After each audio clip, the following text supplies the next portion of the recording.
Pues hasta ahora hemos visto experimentos y sucesos, pero lo que no hemos asignado es una probabilidad de que suceda algún suceso.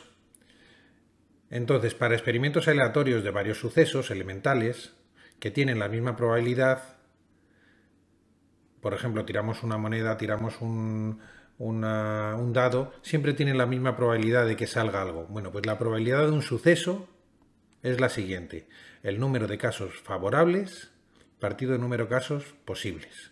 Veamos algún ejemplo. En el ejemplo primero vamos a ver la probabilidad de sacar un 3 al tirar un dado. Si yo tiro un dado, la probabilidad de que salga un 3, ¿cuál será? Número de casos favorables del suceso, solo uno, es decir, de las 6 caras que tiene el dado, solo tengo una en la que sale un 3. ¿Y cuántos casos posibles hay? 6. Por tanto, la probabilidad de que salga un 3 es un sexto. El espacio muestral son 6, los casos posibles son 6, el que me es válido es solo 1, por tanto es un sexto. Vamos con el segundo ejemplo. La probabilidad de sacar par al tirar un dado. Pues si mi espacio muestral es 1, 2, 3, 4, 5, 6, la probabilidad de que salga par es 2, 4 y 6. Cualquiera de estos tres que hubiese salido sería un caso favorable. Por tanto, son 3 casos favorables sobre 6 que tenemos. Pues 3 partido por 6. Casos favorables partido de casos posibles. Decimos ahora en el ejemplo 3 la probabilidad de sacar una bola negra de una bolsa que tiene 4 negras, 3 blancas y 5 rojas. ¿Cuántos casos favorables, es decir, cuántas bolas negras hay en la bolsa? 4. ¿Y cuántas bolas totales hay? Pues 4 más 3, 7 más 5, 12. Por tanto, la probabilidad de que me salga una bola negra es 4 doceavos. 4 partido por el total de casos posibles, que son 12. Y esto, simplificando, es un tercio. ¿Cuál es la probabilidad de sacar una carta de oros de una baraja española? Pues tenemos una baraja española, tiene 10 oros, 1, 2, 3, 4, 5, 6, 7, sota, caballo y rey, que son 10. Y hay 40 cartas en la baraja española. Pues son 10 casos favorables partido de 40 posibles, por tanto, un cuarto. Acabamos de ver una definición de la probabilidad, que es el número de casos favorables partido del número de casos posibles. Hay otra definición que se llama la definición axiomática de la probabilidad de Kolmogorov, que supongo que sería un ruso muy matemático. Lo que dice es lo siguiente: si yo tengo un suceso A y tengo un espacio muestral E, quiero calcular la probabilidad de A, pues la probabilidad de A está entre 0 y 1. No puede haber una probabilidad mayor que 1. 1 es el 100%. Es decir, cuando yo digo la probabilidad de que suceda algo es el 30%, en el fondo estoy diciendo es 0,3. Si lo pongo en porcentaje será 30%, pero está entre 0 y 1. 0,3 está entre 0 y 1, 30% está entre 0% y 100%. ¿Cuál es la probabilidad del suceso seguro? La probabilidad del suceso seguro es 1 o el 100%, pero en matemáticas vamos a poner 1. Ahora no vamos a poner porcentajes salvo que nos lo pidan. Si dos sucesos son incompatibles, aquellos sucesos que son incompatibles son los que tenían que A intersección B era el conjunto vacío.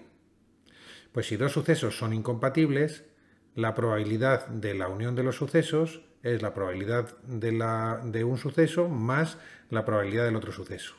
Esto hay que aprendérselo. Y hay que aprendérselo unido a esto.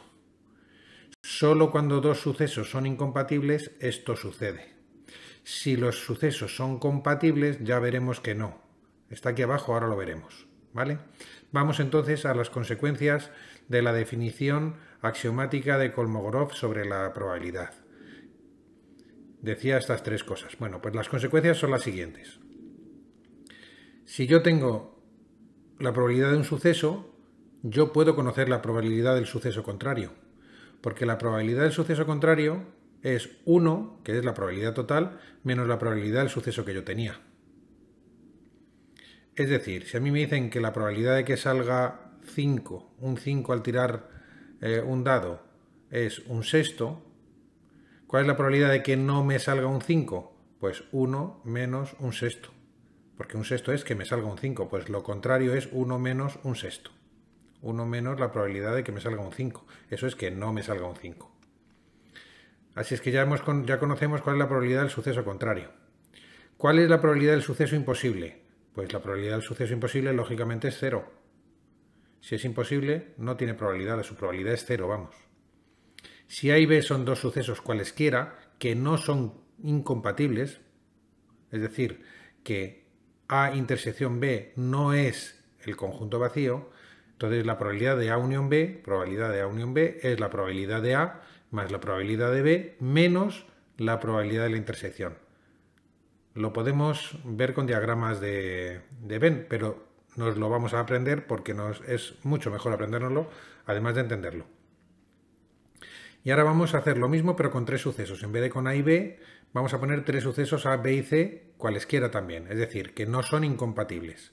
Entonces, la probabilidad de A unión B unión C es, fijaros aquí, probabilidad de A más probabilidad de B más probabilidad de C, menos la probabilidad de A intersección B, menos la probabilidad de A intersección C, menos probabilidad de B intersección C, más la probabilidad de A intersección B intersección C.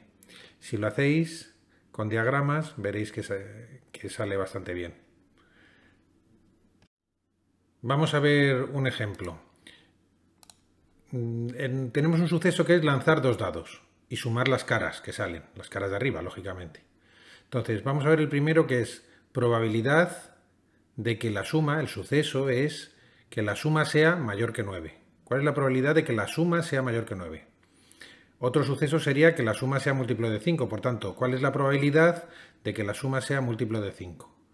Y el otro suceso, el C, es que la suma no sea múltiplo de 5. ¿Cuál es la probabilidad de que esa suma no sea múltiplo de 5? Vamos a hacerlo. Pues lo primero que voy a hacer es imaginarme el espacio muestral. Yo cuando lanzo dos dados me pueden salir 1, 1, 1, 2, 1, 3, 1, 4, 1, 5, 1, 6.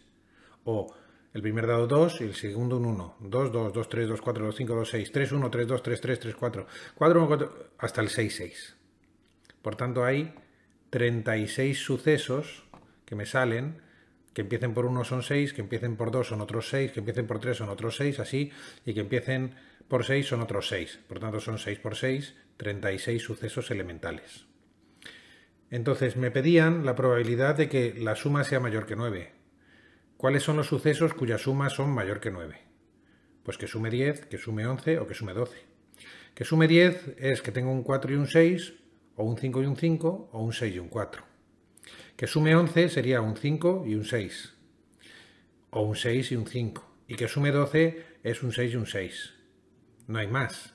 Es decir, hay 1, 2, 3, 4, 5, 6. Hay 6 sucesos favorables de 36 posibles. Por tanto, la probabilidad que tengo del suceso de la probabilidad que tengo de que la suma sea mayor que 9 es 6 partido por 36, que es un sexto. Un sexto está entre 0 y 1, como sabíamos. Sucesos cuya suma es múltiplo de 5. Vamos a verlo, porque me pedían la probabilidad de que la suma sea múltiplo de 5. Entonces, ¿cuáles son los sucesos cuya suma es múltiplo de 5? Pues que sumen 5, que sumen 10, 15 ya no, porque ya no pueden sumar dos números del 1 al 6, no pueden sumar más de 12. Por tanto, que sumen 5 pueden ser el 1 y el 4, el 2 y el 3 y el 2, o el 4 y el 1. Y que sumen 10, hay 3 solo, 4 y 6, 5 y 5 o 6 y 4. Por tanto hay 1, 2, 3, 4, 5, 6, hay 7 casos favorables de 36 casos posibles. Por tanto la probabilidad de que la suma sea múltiplo de 5 son 7/36. Y el último caso era la probabilidad de que la suma no fuese múltiplo de 5. Pues la suma podría ser de 2, de 3, de 4, de 6, de 7, de 8, de 9, de 11 y de 12. Y puedo ponerme a hacer esto y volverme loco. Y sacar no sé cuántos casos. Pero si nos damos cuenta, es muy complejo localizar los sucesos la probabilidad de que la suma no sea múltiplo de 5. Es complicado. Pero que la suma sí sea múltiplo de 5 era fácil, de hecho lo hemos hecho aquí. La probabilidad de que la suma sea múltiplo de 5 era esto. Por tanto, la probabilidad de que no sea múltiplo de 5, que era el C, es la probabilidad del suceso contrario al B. ¿Y cuál es la probabilidad del suceso contrario al B? 1 menos la probabilidad de B.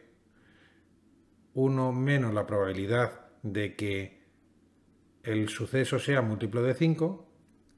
Por tanto, 1 menos 7/36 me da 36/36 menos 7/36, 29/36. Esta es la probabilidad de que la suma no sea múltiplo de 5. Lógicamente, que sea múltiplo de 5 y que no sea múltiplo de 5, si lo sumo, me va a dar 36/36, que es 1, que es la probabilidad del suceso seguro. Si mi suceso es que no sea múltiplo de, que sea múltiplo de 5 y que no lo sea, es un suceso seguro.